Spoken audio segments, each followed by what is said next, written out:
El calor tiene unidades de energía, o sea, de joules, que son newton por metro, y se escribe generalmente como una temperatura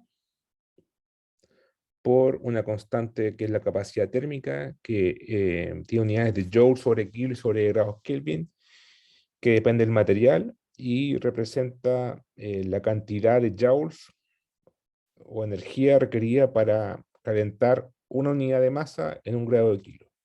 O sea, calentar en un grado Celsius un, un, un, un kilo, ¿ya? O una unidad de masa en un grado Kelvin, ¿ya? Van a ver, los materiales que son más aislantes van a ser más difíciles de calentar, aislantes térmicos van a ser más difíciles de calentar que otros materiales. Y por la masa, ¿ya? Por la densidad y por el volumen, que es la masa del material. Eso sería el calor, ¿ya? Entonces, si usted multiplica la temperatura por C sub P y por la masa, se van a ir los kilos y los grados Kelvin y le va a quedar joules, ¿ya? También se ocupa a veces, es el C sub P minúscula. También se ocupa a veces el C sub P mayúscula, ¿ya? Cuando se refiere a la capacidad calorífica y corresponde a la cantidad de calor que se debe suministrar a toda la masa. Por eso se multiplica el C sub P chico por toda la masa del cuerpo. El C sub P chico se refiere a 1 kilo de masa, ¿no? O sea, a un kilo, ¿ya? De la sustancia. Puede ser una roca, o el agua, o cualquier sustancia, ¿ya? Bueno, así se define calor. El calor en la Tierra se puede transmitir de 3 formas, eh, aunque, claro, eh, bueno, conducción, convección y producción. Bueno, producción se ramifica en otras subcategorías, pero la principal conducción, que es por el hecho de transmisión de la colisión de las moleculares de las partículas, tiene que ver con la difusión de calor, ¿ya? La, se describe por la ecuación de Fourier, ¿cierto? Que es la ecuación de conducción de calor, en donde el flujo de calor es igual a menos K, donde K es la conductividad térmica, y dT de Z es el gradiente de temperatura. En este caso es para transferencia de calor en la dirección Z. También se puede escribir esto en forma vectorial, si lo hacemos como K menos el gradiente de temperatura, según queremos verlo en la dirección X, Y o Z, ¿ya? Conducción es una forma de transmisión de calor, ¿ya? Eh, Vimos la ecuación de conducción de calor, que la voy a mostrar después, y es un mecanismo bastante, bueno, es mucho más lento que convección. Convección termal está asociado al movimiento o transporte de masa, ¿ya? O sea, las masas calientes o las mismas moléculas que se transportan, se mueven, ¿ya? Una región caliente se mueve a una región más fría y la calienta, ¿ya? Y eso es transferencia de calor. O una zona fría se transfiere a una zona caliente y se enfría la zona caliente, ¿ya? Llegando a un equilibrio.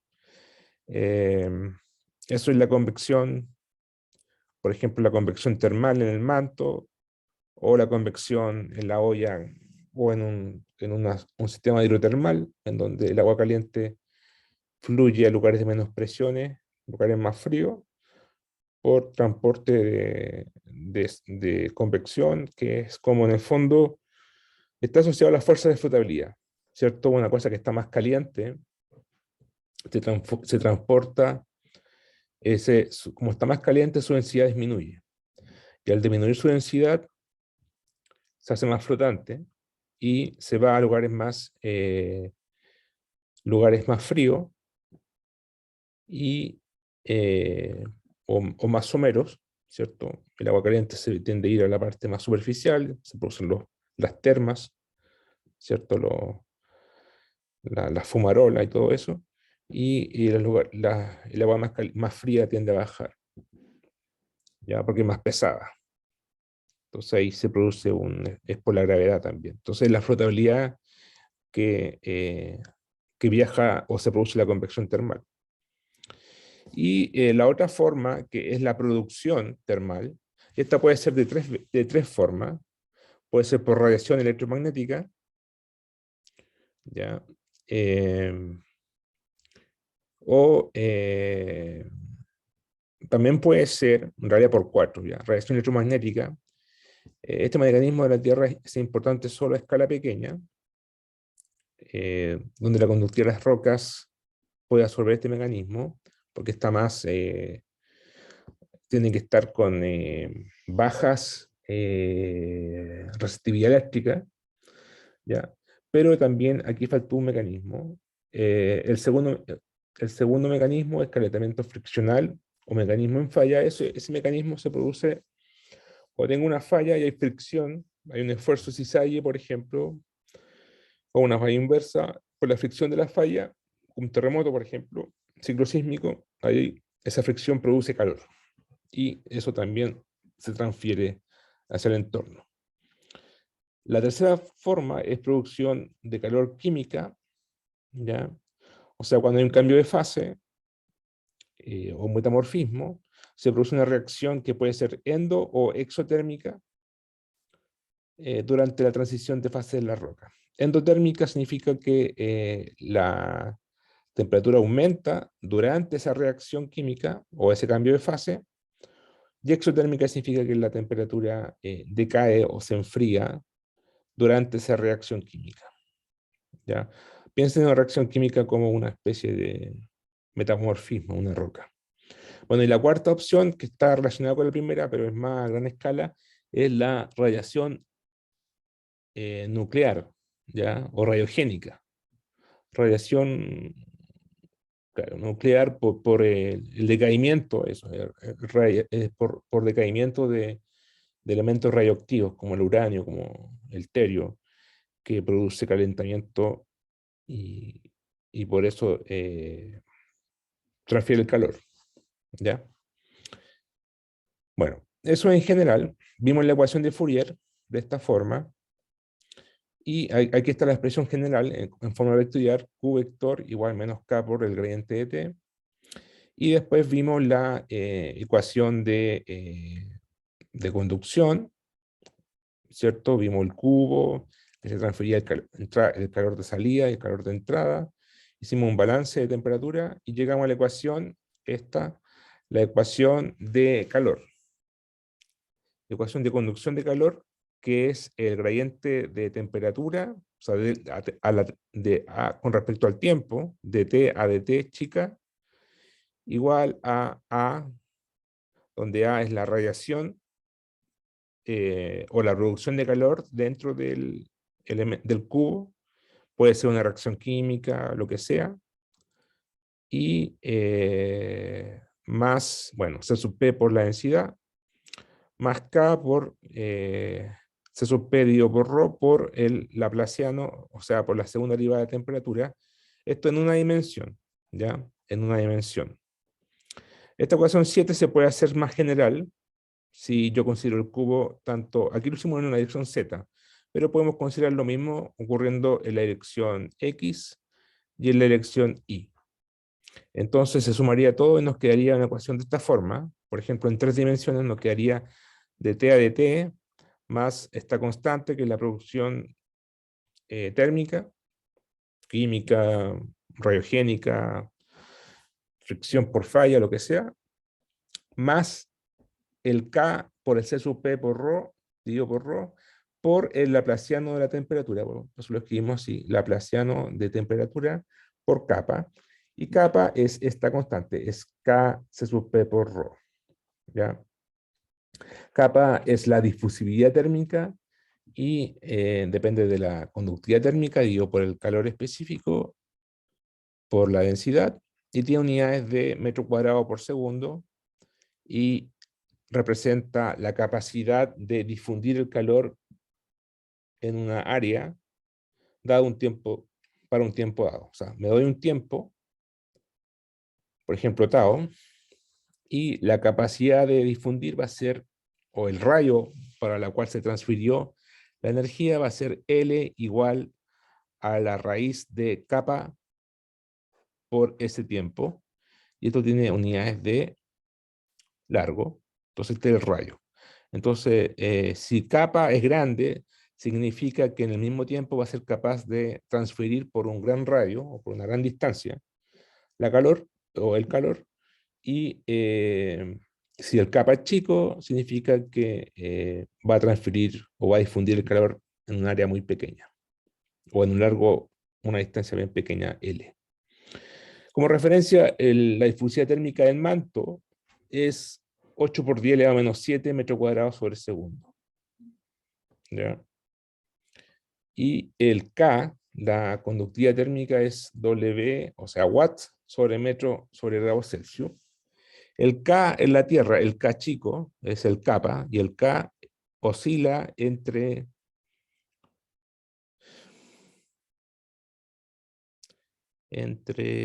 1,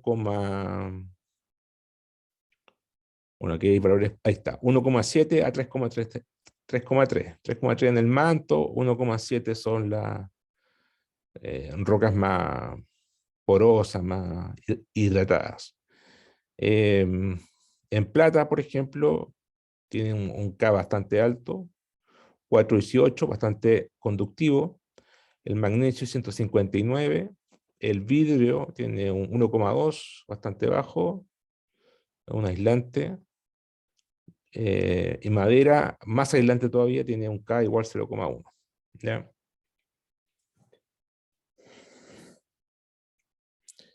Bien, eso fue lo que vimos en la clase pasada. Y ahora vamos a ver algunas aplicaciones. Por ejemplo, tomamos la ecuación de calor, esta, ecuación de difusión de calor. Y, por ejemplo, caso particular, equilibrio termal. ¿Ya? Es decir, la temperatura en el tiempo se equilibra y dT a dt es 0. En ese caso nos va a quedar la ecuación 9, ¿cierto? Esto se hace 0. Por lo tanto, paso esta constante hacia la izquierda, por ejemplo, y no me queda A, o sea, el laplaciano de t igual a menos k, porque se van bueno, se van aquí los C sub P y los ρ, ¿cierto? Se paso el k dividiendo por acá con el menos a y me queda esto. ¿Ya? Esta es la ecuación para equilibrio termal. En el caso en que no hay producción de calor, por ejemplo, no hay ninguna fuente radiogénica cerca, en ese caso A vale 0, ¿ya? Y me queda que la variación de temperatura es igual a la difusión kappa por el laplaciano de temperatura, ¿ya? Esta ecuación tiene un nombre que se llama ecuación de difusión de calor. Esta es la ecuación de conducción de calor y esta es la ecuación de difusión de calor. ¿Ya? Después vamos a ver cada caso en particular, vamos a resolverla. Esa es la gracia, porque todas estas ecuaciones son para calcular la estructura termal de la Tierra. Entonces vamos a calcular T, la temperatura. Pero hasta ahora no me he considerado una cosa, que es el movimiento del sistema o advección o convección termal. ¿A qué nos referimos con esto? A que, por ejemplo, puede ocurrir que, por ejemplo, si estamos estudiando agua caliente, por ejemplo, o aire caliente,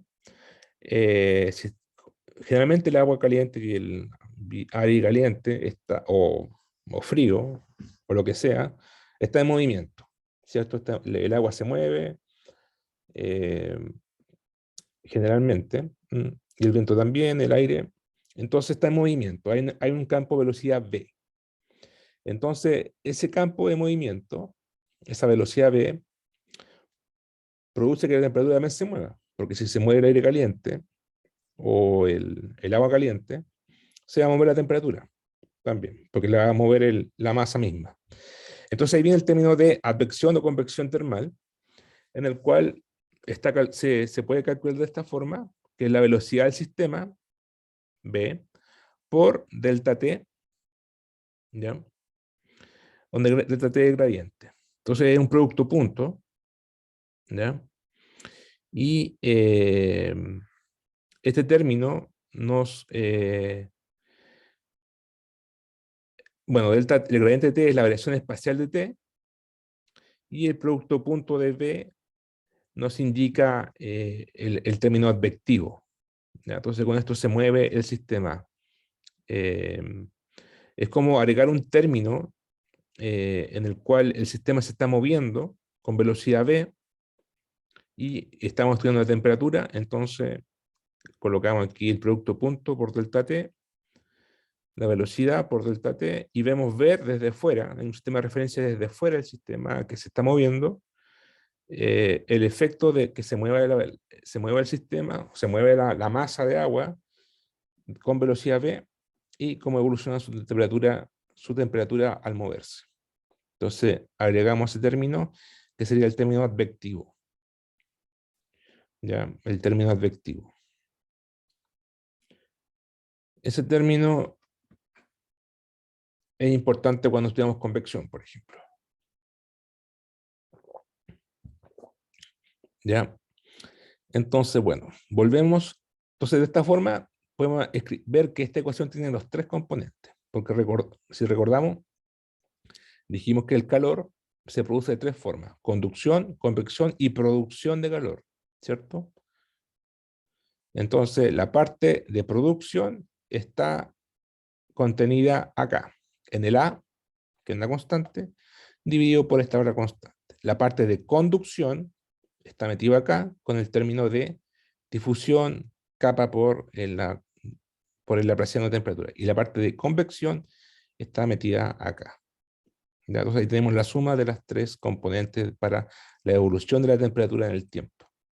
Recordad que la temperatura es una variable espacial, escalar, que depende de, bueno, si 1D depende de Z y de T, si es 2D de X, Z y T, y si es 3D de X, Y, Z y T. ¿Ya? Entonces veamos el primer caso, el caso de equilibrio termal, que es este, en el cual no hay difusión, o sea, perdón, no hay, está en equilibrio termal, o sea, la temperatura logra su equilibrio, no evoluciona en el tiempo, no depende del tiempo, y no hay convección, ¿ya? Solamente hay transferencia de calor por conducción. En ese caso nos queda esa ecuación, ¿cierto? Entonces,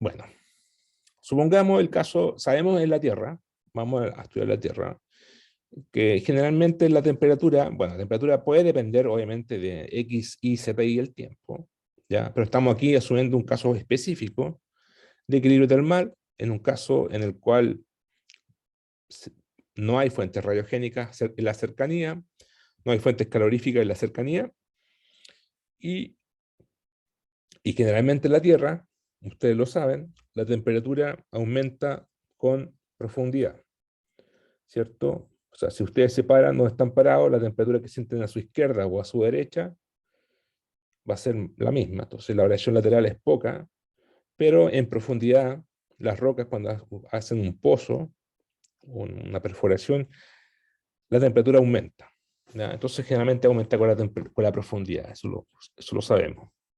Entonces supongamos que T de Z, que la temperatura solamente depende de Z, ¿ya? Entonces, supongamos el caso en que no haya erosión ni depositación, ¿ya?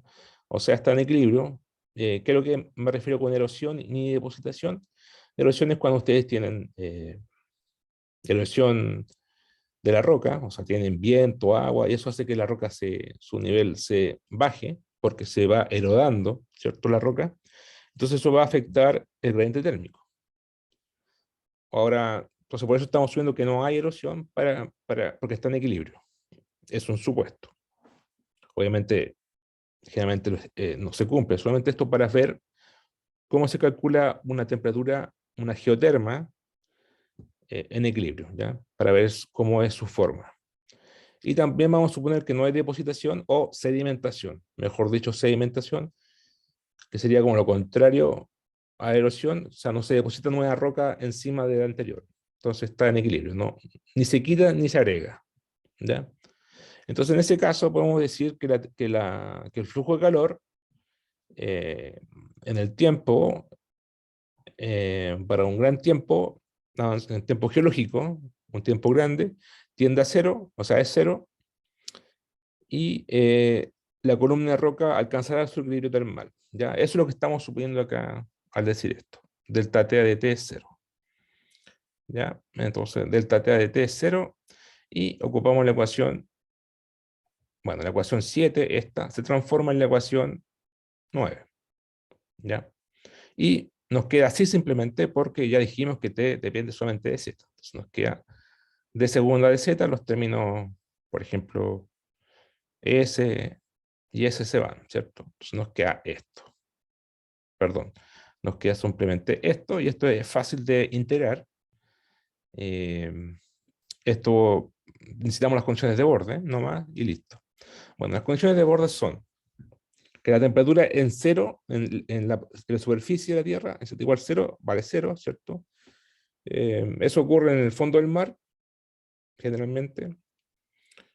En realidad, claro, la superficie puede ser un poquito más mayor que cero, pero supongamos que es cero.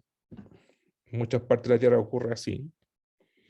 Y suponemos que el flujo de calor en la superficie es menos Q0. ¿Ya? Menos Q0.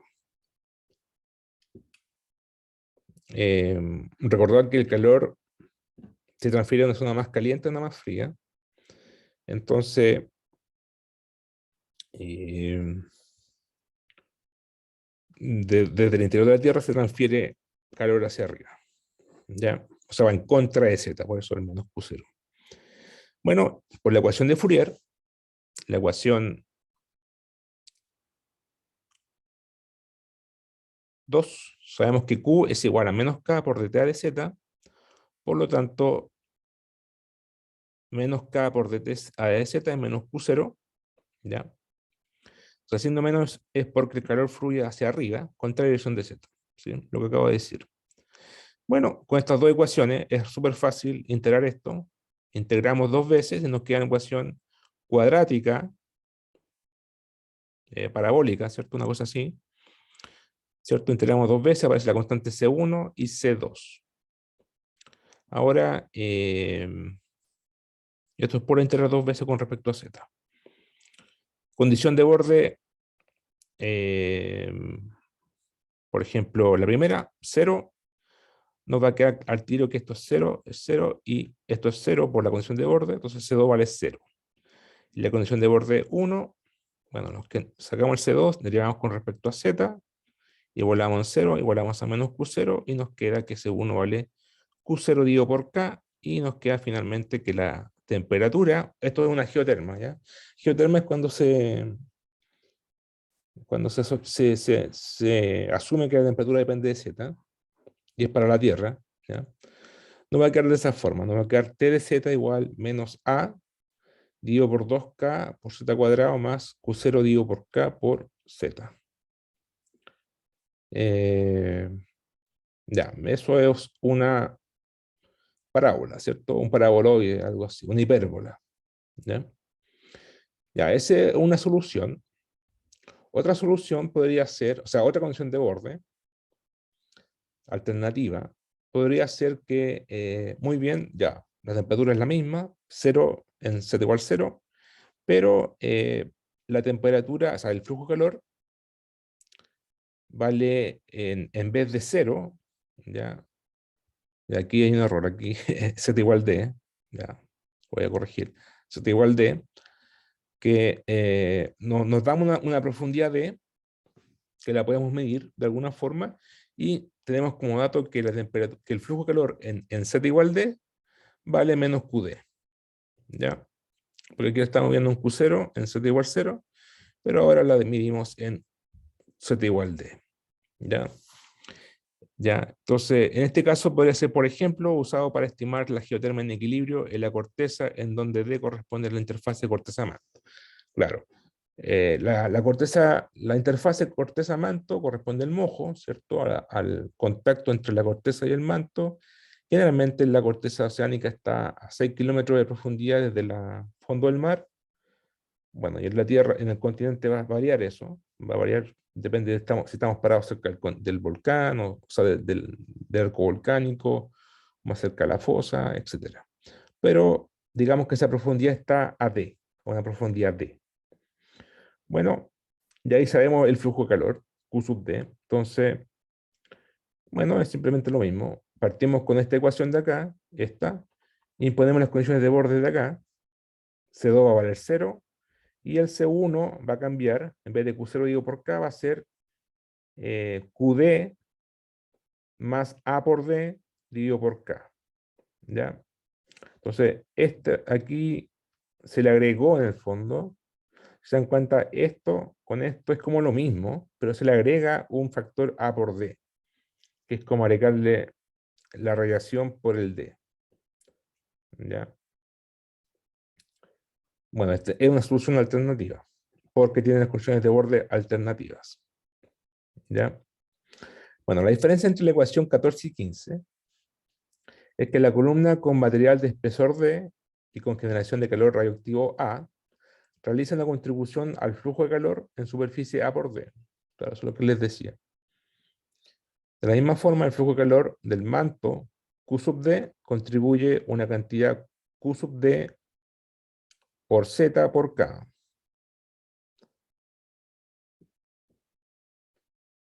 Claro, del manto para abajo, ¿cierto? Es como separar la contribución por la corteza, y sería A sub D por K dividido por K por Z, ¿ya? Y en la parte del manto sería Q sub D por Z dividido por K. ¿Ya? O sea, lo que viene del manto hacia abajo hasta el mojo, y agrego lo que viene del mojo hacia arriba, el A por D.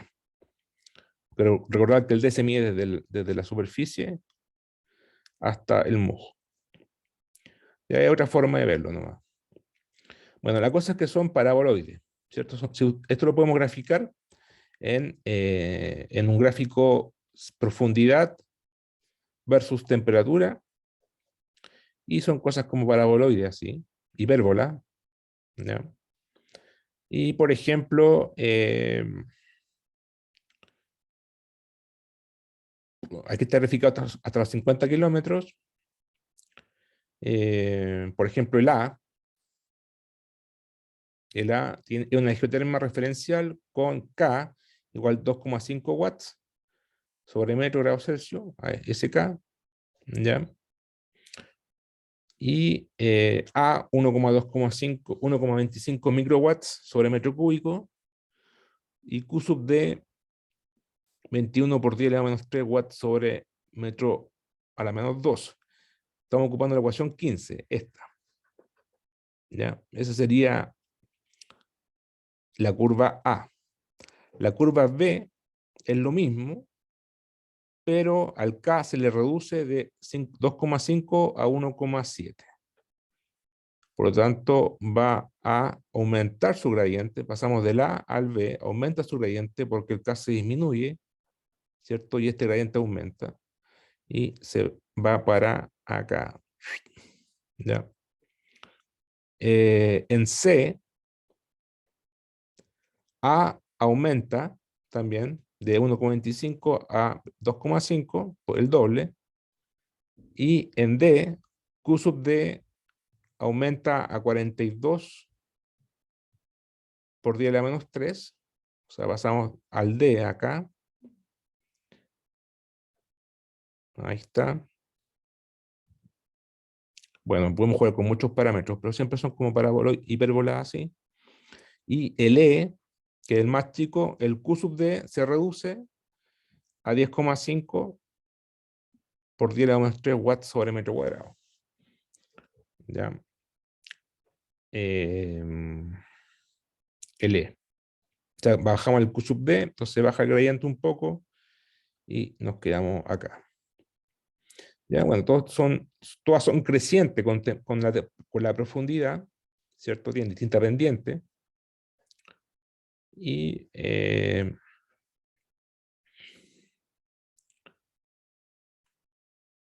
bueno, es como un gradiente, es una geoterma. Eso es todo. Es una mera distribución de temperatura en equilibrio térmico, es decir, sin evolución temporal, sin convección, solamente por la química de la roca cortical y del manto, y solamente esto es válido para profundidades someras, 50 kilómetros, ¿cierto? Hacia arriba, donde tenemos transición de corteza a manto, eh, típicas conductividades de K promedio, son como K promedio, K conductividad térmica, 2,5, 1,7, y tenemos esa distribución de temperatura que aumenta eh, cuadráticamente en profundidad, ¿ya? Em, el A va a depender, obviamente, de la concentración de magnesio y del manto que estamos estudiando localmente, digamos, va a depender del tipo de roca localmente, igual que la corteza, ¿ya? Bueno, eso es todo. Este es un caso muy simple, ¿ya? En el cual eh, solamente que está en equilibrio térmico, solamente están las rocas, está la corteza sobre el manto y nada más, ¿ya? No hay una fuente radiogénica complicada, ni movimiento, ni una difusión lateral, ¿ya? Es un caso bastante simple. Pero es una geoterma TDZ, son TDZ eh, en equilibrio térmico, es decir, cuando dT a dt vale 0, ¿ya? Entonces ahora deberíamos pasar al ejemplo 2, o sea, al caso 2, en el cual ¿ya? En el caso en que no hay producción de calor, que es una constante, pero sí hay variación de temperatura lateral y temporal. Ya, antes de seguir, ¿alguna pregunta?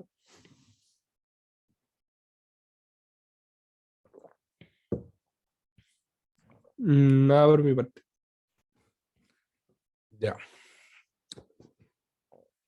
Entonces, para pasar al problema de variación temporal y espacial, o sea, sin considerar radiación o producción de calor,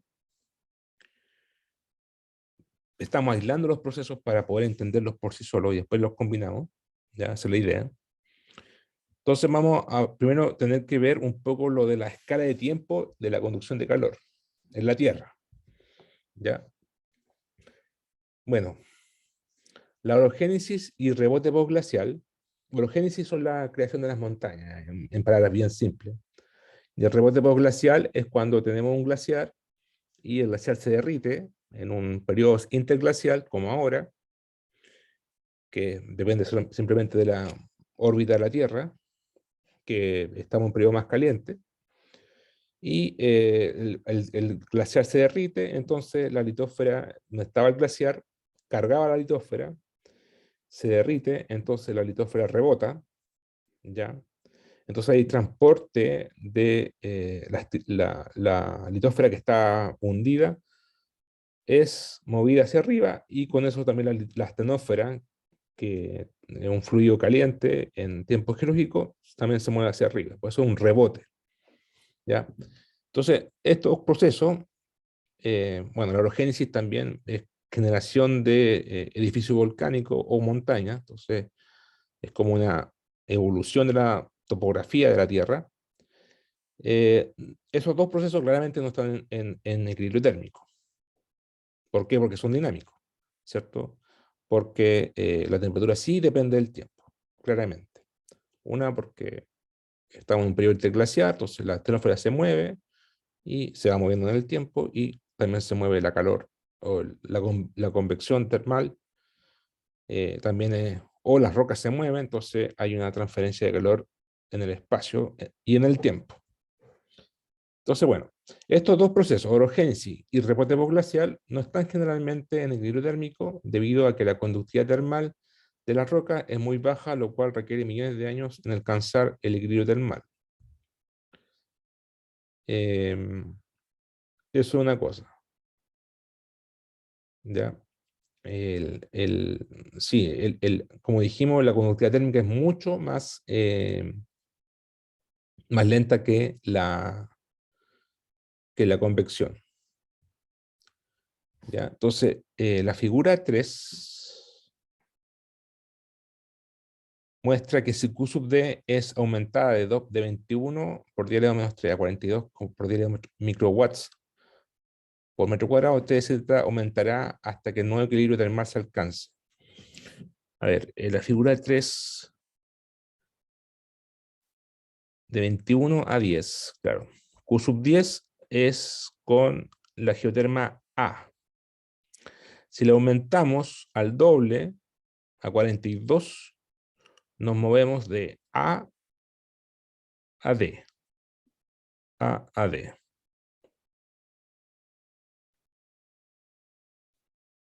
Ya, entonces, se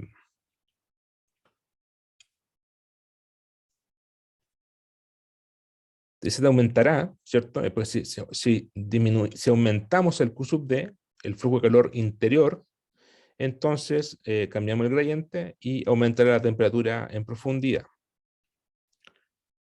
Si este proceso es muy lento, si consideramos la temperatura Z igual 20, la temperatura inicial a esta profundidad sería 567 y 20 millones de años más tarde aumentará. Bueno, claro, ahí estamos de alguna forma relacionando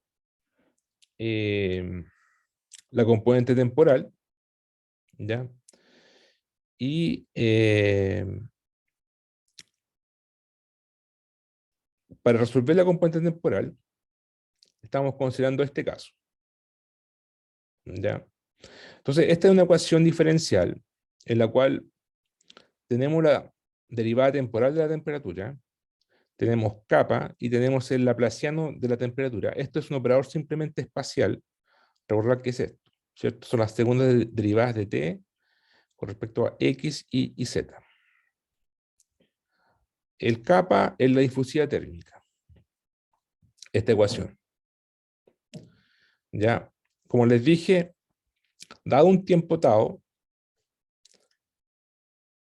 la distancia, ¿ya? La distancia que cubre o que se difunde el calor es raíz de kappa por tau.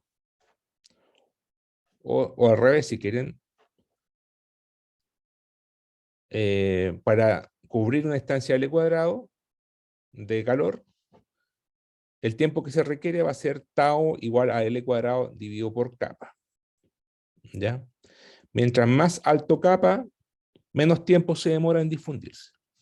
Mientras más bajo kappa, mientras más alto kappa, se demora, no al revés. Mientras más alto kappa, se demora menos tiempo en cubrirse esa distancia L cuadrado. Mientras más chico kappa, significa que es menos tiene difusividad más baja, entonces el tiempo va a crecer, ¿cierto? Entonces va a crecer para cubrirse esa distancia. Entonces, tomará varias decenas de millones de años transferir calor en una zona de subducción a 100 kilómetros de profundidad para tener un efecto significativo en profundidades cercanas a la superficie si todo el calor fuera transferido por la conducción termal. ¿Ya? Eso se puede ver ¿de dónde? De esta ecuación, porque el kappa es igual a K, ¿cierto? Al K dividido por, ¿dónde está? Ahí está. El kappa es igual a K C sub P por ρ. El K en el manto muy bajo es 3,3 watts sobre metro por grado Celsius. El kappa promedio del manto y la corteza es 8 por 10 a la menos 7 metros cuadrados por segundo. Esto es bastante lento, ¿ya? O bajo. Entonces, claramente, como estamos hablando de distancias bien grandes, el manto, la corteza, el tiempo con este kappa de 8 por 10 elevado a menos, ¿cuánto era? 8 por 10 elevado a menos 7 metros cuadrados sobre segundo, que es el kappa de la Tierra, del manto, de la corteza promedio, con esa capa, no vamos a tardar varios millones de años, ya, en una distancia de 100 kilómetros. Para decenas de millones de años transferir calor en una zona de subducción a 100 kilómetros de profundidad para dar un efecto significativo en profundidades cercanas a la superficie, si todo el calor fuera solamente transferido por conducción, el cual no es el caso, porque también hay convección, ¿cierto? Convección o advección de magma, intrusión magmática por los procesos de las plumas, ¿cierto? Que transfieren masas calientes y por eso es mucho más rápido que estos 100 millones de años, o decenas de millones de años, ¿ya?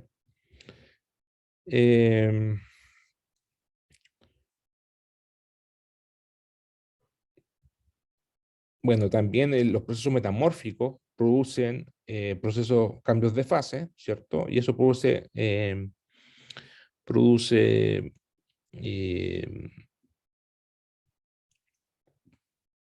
cambios de fase y reacción químicas, que son endo y exotérmicas, ¿cierto? Y también afecta el calor al entorno. Entonces también afecta la transferencia de calor hacia la superficie y, y se producen procesos de fusión parcial, ¿cierto? Cambios de fase y, y también, bueno, al producirse más calor también se gatilla más conducción, ¿ya? Pero no es la conducción producto de una reacción química o de un cambio de fase, ¿ya? Entonces, eh, obviamente es imposible estudiar esto sin solamente por convección, o sea, por conducción. Eh, Aproximadamente la mitad del flujo de calor de la superficie de los continentes, el Q sub C, es de el valor, o sea, si uno toma todos los continentes de la Tierra, la placa continental, y saca el promedio mundial, se obtiene que el Q sub C es de 65 más o menos 1,6 miliwatts por metro cuadrado, ¿ya? Y es imposible explicarlo solamente por conducción, ¿cierto? Entonces, aquí juega un rol muy importante los isótopos radioactivos, porque la corteza, en la placa continental, mucha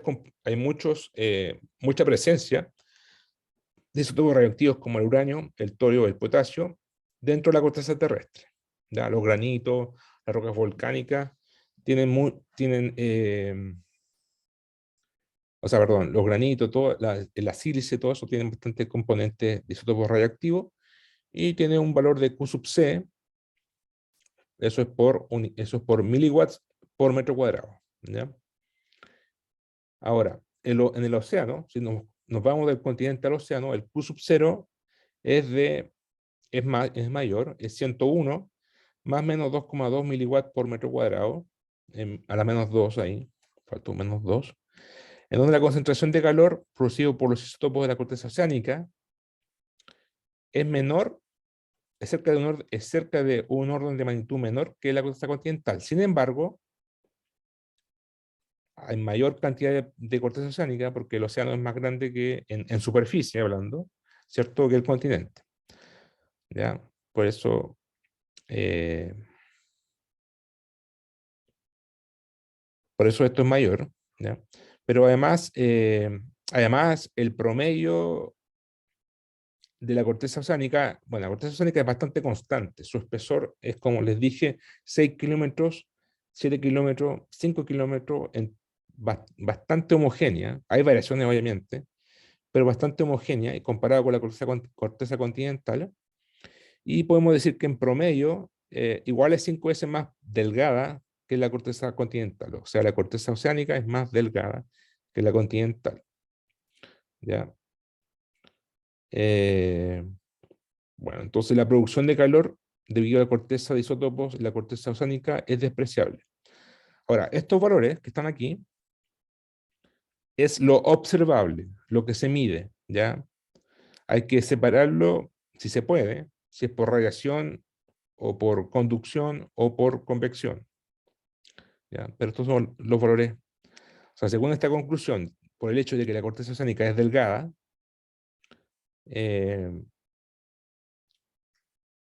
la producción de calor, o sea, por lo tanto, si es delgada, con respecto a la corteza continental, su contribución va a ser menor que el continente, y se concluye que la producción de calor debido a la reacción de isótopos en la corteza oceánica es despreciable, un 2% solamente. O sea, estos valores no son por la producción de calor, sino que son más bien por conducción y convección.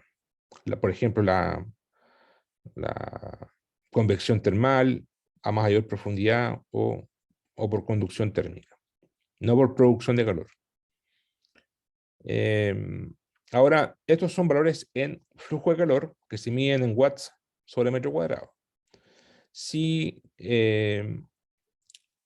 calculamos el flujo total de calor desde el interior de la Tierra, Q, sería Q igual a Q sub C más Q sub O, que sería el continente más el océano, ¿cierto?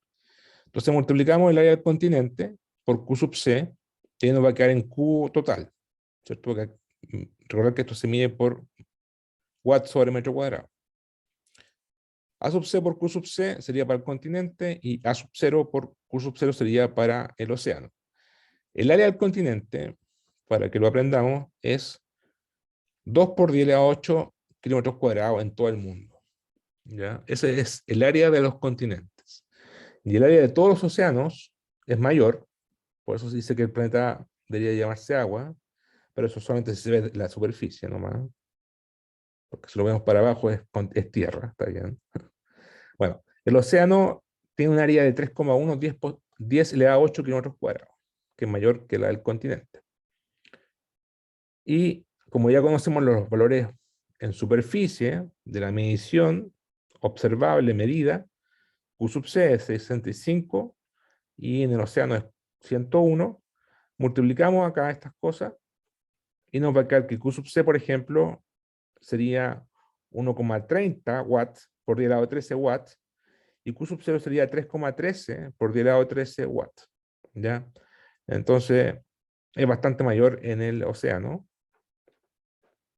Y el Q total de toda la Tierra es 4,43 10 elevado a 13 watts. Ese es el flujo de calor promedio de la superficie terrestre. ¿Ya? Entonces podríamos hacer una especie de promedio ahora del flujo superficial, o sea, el Q, ese es el flujo total. Ahora, el flujo de calor sobre área, por unidad de área, sería el Q total, 443, dividido por el área total de la Tierra, que serían los 2 más 3,1 por 10 elevado a 8 kilómetros cuadrados, y nos da un valor de 87 miliwatts por metro cuadrado a la menos 2. Ahí está, sí, está menos los 2. Y el área de la Tierra total es 5,1 por 10 elevado a 8. Ahí está, 87 miliwatts por metro a la menos 2. Ese sería el flujo de calor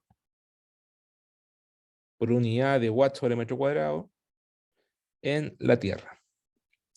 Si lo vemos más claro, ¿ya? Estas son las mediciones de flujo de calor que se pueden obtener de bases de datos en Internet en forma gratuita. Aquí vemos una distribución de calor en todo el mundo, en donde, por ejemplo, las zonas más calientes o con mayor flujo de calor, ¿dónde creen que están?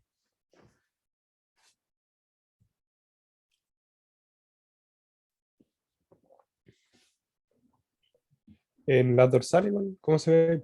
En las dorsales, ¿cierto? Y eso es porque las dorsales son fuentes donde aflora magma, o la estenosfera transporta por convección, que es una principal forma de transferir calor, desde el interior de la Tierra, a través de las plumas, transfiere calor, y tiene bastante gradientes de térmico, ¿cierto? Entonces se producen esas zonas bien calientes o de alto flujo de calor, que van entre 110 y 131 miliwatts sobre metro cuadrado. ¿Ya? Y zonas más frías son donde las rocas están más, o zonas con menor flujo de calor, son más estables, son donde no hay volcanismo, como por ejemplo acá en el cratón brasileño, acá en norte de Canadá, unas partes en África, en la India, en Australia, son rocas bien viejas. Generalmente las cosas más jóvenes son más calientes, rocas más jóvenes son más calientes, son más como el flujo de calor.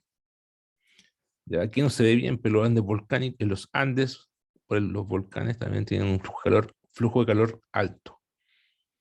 En Islandia, eh, aquí también hay volcanes, ¿cierto? En Casquedia, ya, Japón. Ya, entonces, ahí tienen los valores de referencia.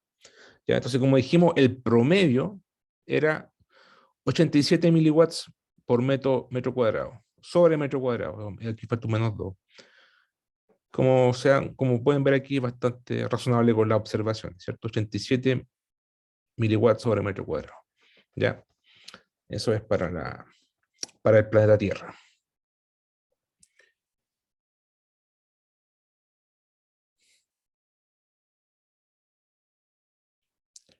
Ya, ahora si nos concentramos un poco en la parte radiogénica, es decir, la generación de calor debido al decaimiento de elementos radioactivos, ¿ya? Ahí tenemos que ver un poco las químicas de las rocas y podemos sacar las siguientes conclusiones, ¿ya? Una parte sustancial del calor perdido desde el interior hacia la superficie de la Tierra, ¿cierto? Porque recordar que tenemos la radiación radiogénica que se produce en el núcleo externo, se transfiere a las rocas por convección, entonces hay una pérdida de calor. Generalmente los elementos radioactivos más importantes son el uranio, torio y potasio. Entonces podemos tratar de estimar cuál es la contribución del decaimiento radioactivo en el calor. Entonces, una cota superior para estimar el calor por unidad de masa producido por los elementos radioactivos es H, donde H es el calor, ¿cierto? Y se calcularía como el flujo total, Q total, eso es flujo, ¿ya? Dividido por la masa. Eh, la masa de la Tierra, ¿ya? Entonces, Q total sería el Q de la Tierra dividido por la masa de la Tierra, ¿ya?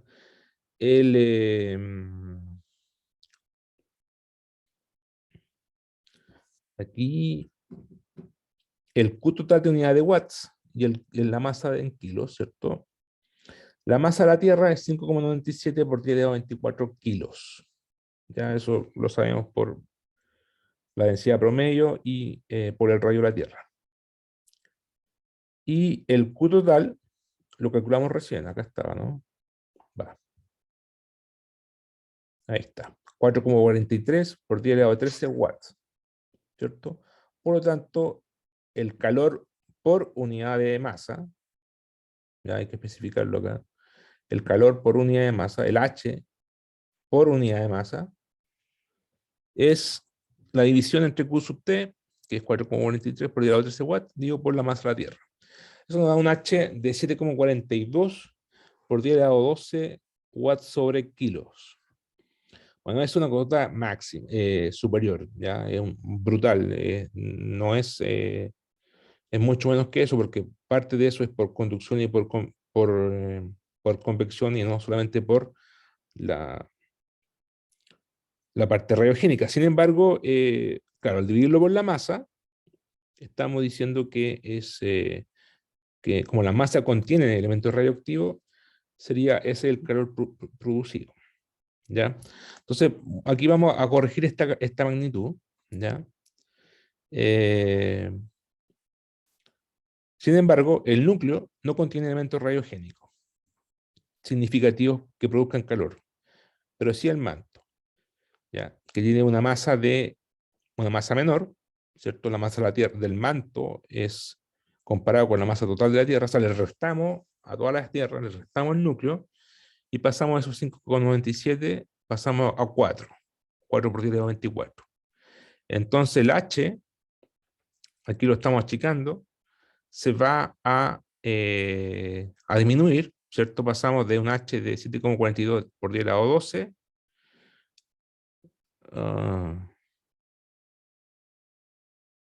Claro, si disminuimos la masa, claro, se aumentó el H, se aumentó porque disminuimos la masa, pasamos a 11,1 watts sobre kilo.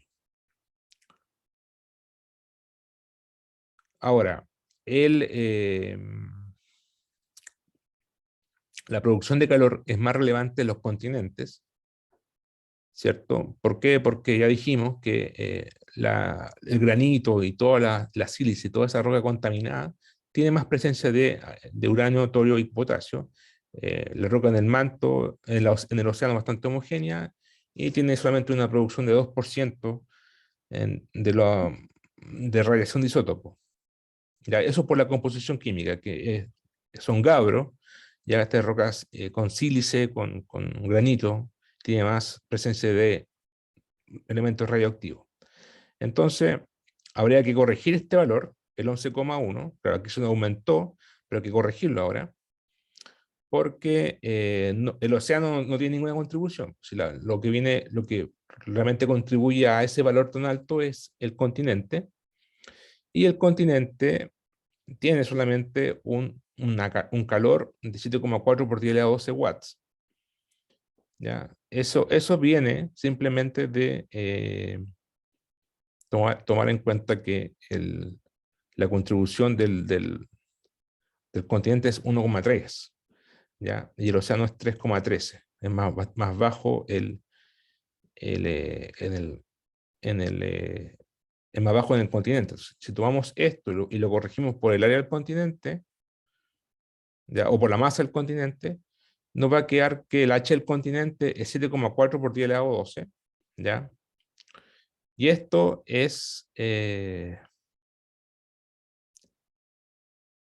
claro, esto es más chico que esto que estaba acá, más chico que lo que estaba acá, ¿ya?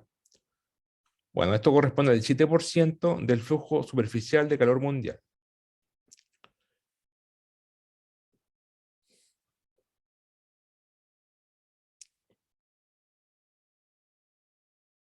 Y si lo corregimos con el área del continente, incluyendo el océano, nos va a quedar que este 11,1 va a ser un 9,22 por 10 a la menos 12.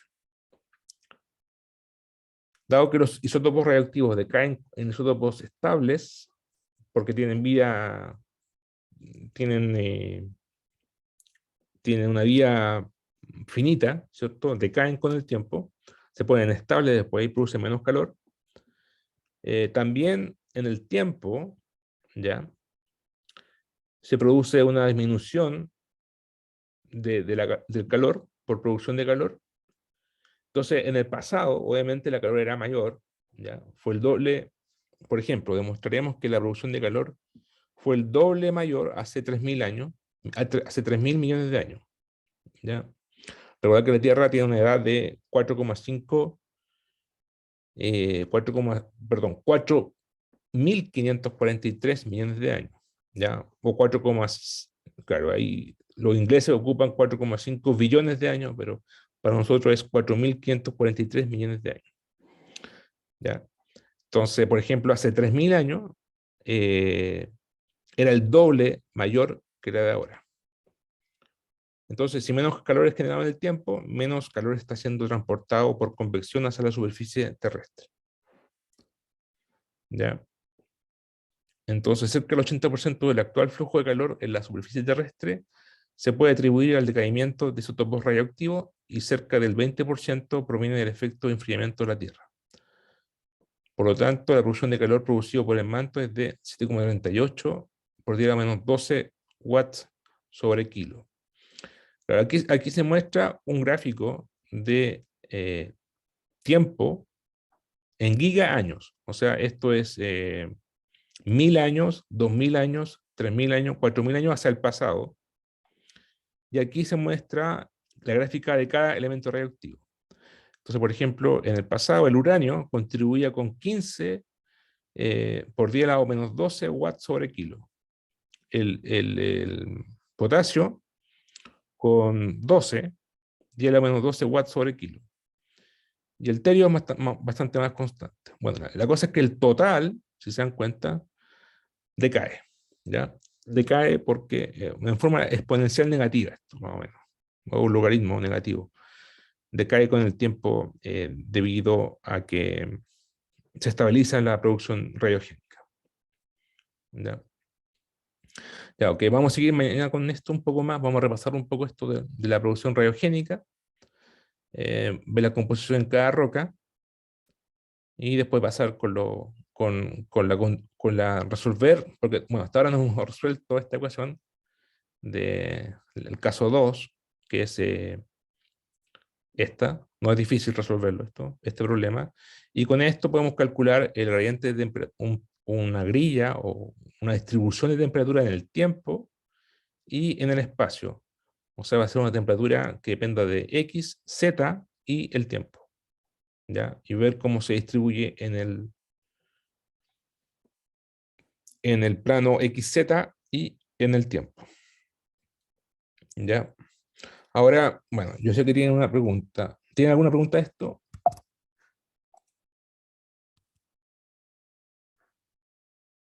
Tienen una pregunta de tarea, ¿cierto? Sí, profe. Sí. Ya. El tiempo. De enunciado no hay pregunta, ¿cierto? ¿O sí? Bueno, ya. A mí, sí, a mí me quedaba una pregunta más que nada es que al final hice una suposición que al principio dice ya que hay que descargar los datos batimétricos de un monte submarino. Sin embargo, después el segundo párrafo habla de que los perfiles son perpendiculares al eje de la dorsal. Entonces, yo seguí la tarea asumiendo más o menos que la morfología que estábamos estudiando o la flexura la íbamos a ver, porque la pregunta después también la desarrolló en torno a eso, sobre un monte submarino. Sin embargo, el tema de la disposición de los perfiles, que habla que sean perpendiculares a las dorsales, me dejó como Ya. confundido, entonces no sé, porque me encima después el Camilo mencionó algo de la fosa, entonces no sé si es la fosa o la dorsal o un Ya, monte, al ¿no? tiro voy a eso. Entonces, hoy es ya, para el 29, una semana más, ¿ya? Viernes 6. Viernes 6. Y ya, hasta el martes 10. Ya.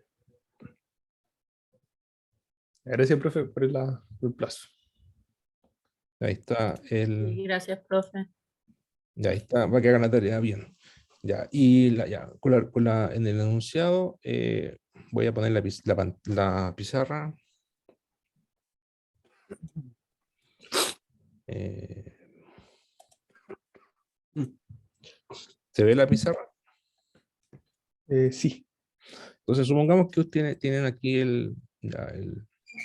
la fosa y tienen, por ejemplo, Juan Fernández, por decir algo así. Una cadena de volcanes, ¿cierto? O Copiapó, cualquiera. ¿Ya? O, por ejemplo, no sé, eh, cualquier cosa que vaya en una así, por ejemplo. Entonces, yo le estoy preguntando, elijan un Simón, ¿cierto? Entonces, cuando digan elijan un Simón, yo me refiero, elijan a uno solo, por ejemplo, este. Este. ¿Ya? Mm. Ya, entonces lo eligen y tienen un área razonable que lo cubre, ¿cierto? Y de ahí extraen los datos batimétricos. Entonces, cuando digo hacer perfiles perpendiculares al eje, ¿cómo lo puedes leer? Si lo tienen. Sí, dice, obtenga al menos 5 perfiles perpendiculares al eje de la dorsal oceánica escogida. Claro, entonces, el eje de la dorsal es este. Ah, ya. Es como la dirección en la que va la dorsal. Entonces, si son perpendiculares, tendría que ser así. Y que la cubra, obviamente. Cubra el Simón, así. A eso me refiero. Entonces, ustedes tienen que elegir de forma eh, equidistante y paralelo. Y que cubran los Simón y después grafican en perfil y van a dar. En algunos le va a dar así, en otros le va a dar más chiquitito, ¿cierto? a graficar estos perfiles en XZ. En XZ.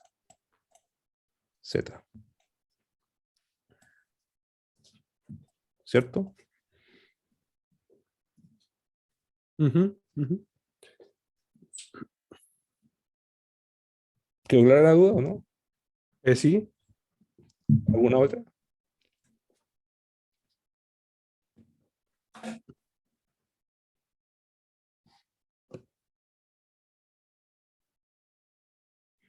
Y me imagino que una vez que tengan los 5 perfiles, va a tener una cosa así, ¿cierto?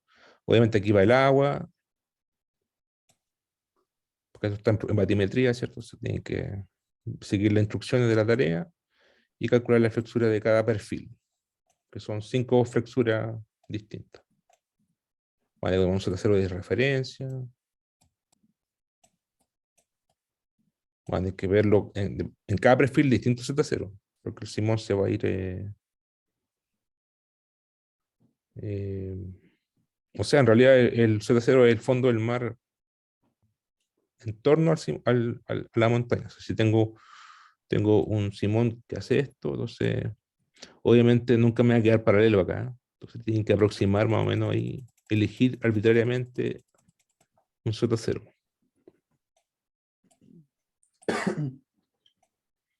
Y calcular la flexura en cada caso. Me imagino que le doy 2 espesores elásticos, creo. ¿Cierto? O sea, una flexura, otra flexura va a ser distinta dependiendo del espesor elástico. Si quieren, mañana podemos leer el enunciado completo. Yo me imagino que lo hizo igual el camino en clase, en auxiliar. Igual Sí, sí, sí, profe. sí lo hizo. Sí. Yo andaba desenchufado por esos tiempos, por eso. Bueno, si quieren, mañana en la mañana podemos leer el enunciado y responder las preguntas de enunciado una a una. Pero yo Sí, creo que igual es buena idea. sí, Ya. Sí, claro, quizá, Gracias, profe. sí, quizá podríamos, no sé si usted, profe, o nosotros lo ponemos en el foro para que bueno, lo sí, otro no tan- sí, que ¿También se lo mañana, pongo, hermano? sí, si quieren, mañana vamos a responder preguntas de enunciado a la tarea 1 en el foro. Mm.